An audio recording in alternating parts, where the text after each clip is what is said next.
Hello everyone, and welcome back to our English Learning Podcast. I'm Emma. And I'm Paul. We are happy you are here with us today. Today's topic is simple but very important. We will talk about how to express your feelings in English. Many English learners feel shy to talk about emotions.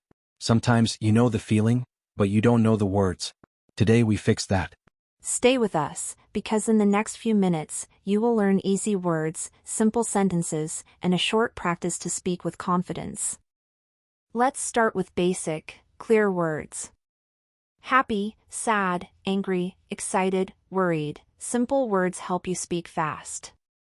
Imagine you had a long day at work. Your friend calls you and asks, "How are you?" You don't need big sentences. You can simply say, "I feel tired today." Yes.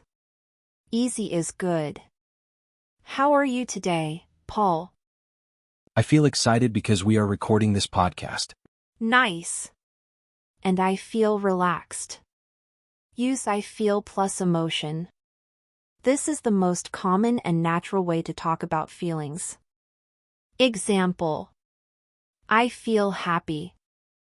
I feel nervous. I feel confused.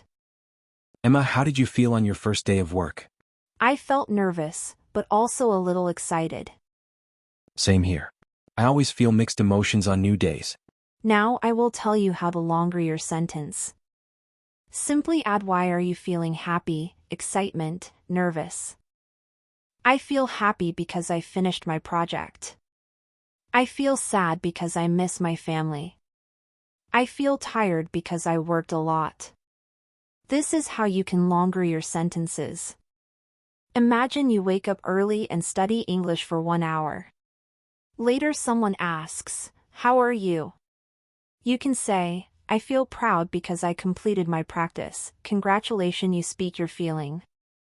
Let's practice some sentences. Repeat after me. Speak slowly with me. 1. I feel happy today. 2. I feel tired because I worked hard. 3. I'm a little worried. 4. I feel excited about learning English. 5. I feel relaxed now. Great job today. You are improving every time you practice. Keep going. You can do this. In the comments, write one sentence about how you feel today. We want to read your answer. If you enjoyed this lesson, please like this video and subscribe for more simple English conversations. See you in the next episode.